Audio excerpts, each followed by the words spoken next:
السلام علیکم۔ رسول اللہ صلی اللہ علیہ وسلم کا مہینہ شروع ہو چکا ہے۔ آپ صلی اللہ علیہ وسلم نے فرمایا کہ شعبان میرا مہینہ ہے اور رمضان اللہ تعالیٰ کا مہینہ ہے۔ جو شخص اس کی تعظیم کرے یہ ایسا ہے گویا اس نے میری تعظیم کی، اور جس نے میری تعظیم کی میں اس کے لیے قیامت کے دن کے لیے ذخیرہ ہو جاؤں گا۔ حضرت ام المؤمنین عائشہ صدیقہ رضی اللہ تعالیٰ عنہا فرماتی ہیں کہ نبی کریم صلی اللہ علیہ وسلم کو تمام مہینوں میں پیارا مہینہ شعبان تھا۔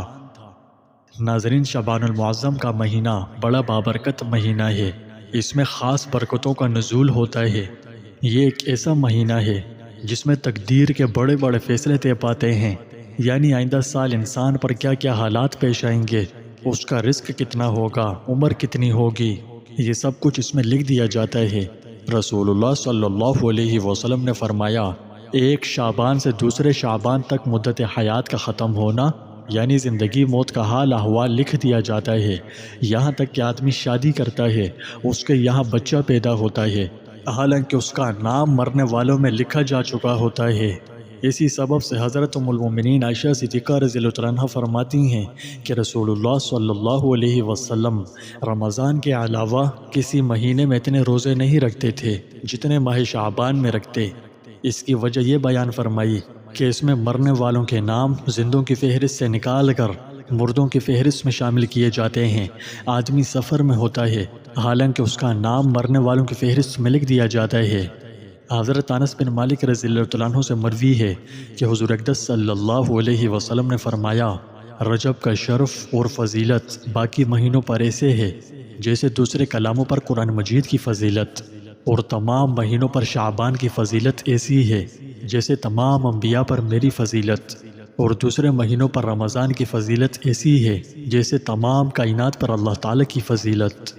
حضرت انس رضی اللہ عنہ سے مروی ہے کہ جب ماہ رجب آتا تو رسول اللہ صلی اللہ علیہ وسلم فرماتے، اے خدا، رجب اور شعبان میں ہمارے لیے برکت عطا فرما اور ہمیں رمضان میں پہنچا۔ حضرت ابو امامہ باہلی رضی اللہ عنہ نبی کریم صلی اللہ علیہ وسلم کو یہ ارشاد نقل کرتے ہیں کہ جو شخص ماہ شعبان میں کسی بھی دن روزہ رکھے اس کے لیے جنت کے دروازے کھول دیے جاتے ہیں اور دوزخ کے دروازے بند کر دیے جاتے ہیں۔ یہ اس بات کی طرف اشارہ ہے کہ موت کے بعد فوراً وہ جنت کے آثار اور راحت و آرام کا مشاہدہ کرنے لگے گا۔ حضرت اسامہ رضی اللہ عنہ سے روایت ہے کہ میں نے عرض کیا، یا رسول اللہ صلی اللہ علیہ وسلم، آپ علیہ السلام کو سال میں اتنے روزے رکھتے نہیں دیکھا جس کثرت سے آپ شعبان کے روزے رکھتے ہیں۔ آپ صلی اللہ علیہ وسلم نے اس کے جواب میں فرمایا کہ یہ رجب اور رمضان کے درمیان کا مہینہ ہے، لوگ اس سے غافل رہتے ہیں، حالانکہ اس ماہ میں اللہ کے حضور تمام لوگوں کے اعمال پیش کیے جاتے ہیں۔ تو میری یہ خواہش ہے کہ جب میرا عمل پیش ہو تو اس وقت میں روزے سے ہوں۔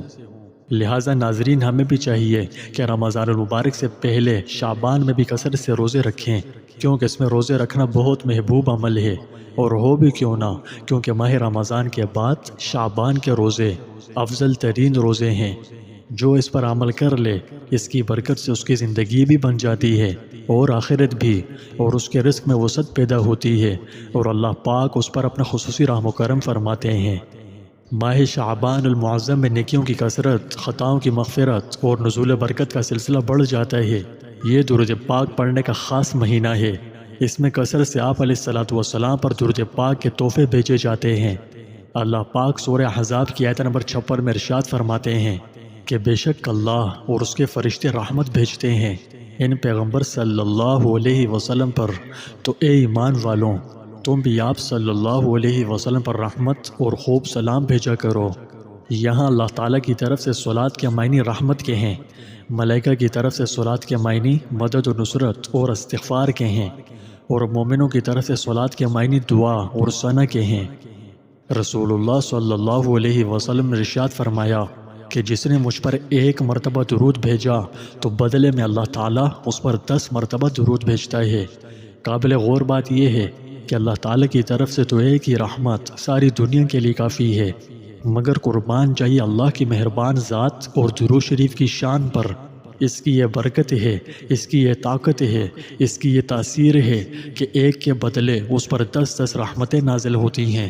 تو بڑے خوش نصیب ہیں وہ لوگ جو ہر وقت آپ صلی اللہ علیہ وسلم پر درود شریف بھیجتے ہیں۔ ناظرین، درود شریف فوائد و ثمرات کا لازوال خزانہ ہے۔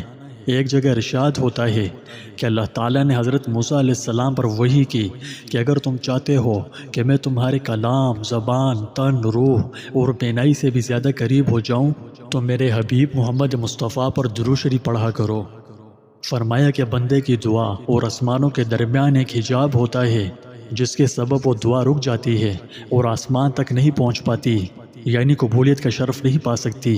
لیکن جب درود شریف پڑھا جائے تو وہ حجاب اٹھا لیا جاتا ہے اور دعا اوپر پہنچ کر درجہ قبولیت حاصل کر لیتی ہے۔ رسول اللہ صلی اللہ علیہ وسلم نے ارشاد فرمایا کہ جو کوئی مجھ پر 100 مرتبہ درود بھیجتا ہے اللہ تعالیٰ اس کے گناہ مٹا دیتا ہے، اور جو کوئی مجھ پر جمعے کی شب درود شریف بھیجے گا اللہ کریم اس کی 100 حاجتیں پوری فرمائے گا، اس میں سے 80 آخرت کے لیے اور 20 دنیا کے لیے۔ اگر آپ چاہتے ہیں کہ آپ کی مشکلات آسان ہوں، پریشانیاں دور ہوں، مصائب سے نجات ملے، ہر طرح کی تنگی سے حفاظت نصیب ہو اور جائز حاجات پوری ہوں، تو پھر حضور صلی اللہ علیہ وسلم پر بکثرت درود شریف بھیجیں، کیونکہ اس کا ورد رکھنے والے پر خوب رحمتیں اور برکتیں نازل ہوتی ہیں، مشکلات آسان، پریشانیاں دور، مصائب سے نجات اور رزق میں برکت اور وسعت پیدا ہوتی ہے۔ اس لیے درود شریف کا بکثرت ورد رکھیں۔ ناظرین، آپ ثواب کی نیت سے اللہ تعالیٰ کے 99 ناموں میں سے ایک نام کامنٹ باکس میں ضرور لکھیں۔ اللہ تعالیٰ ہم سب کا حامی و ناصر ہو۔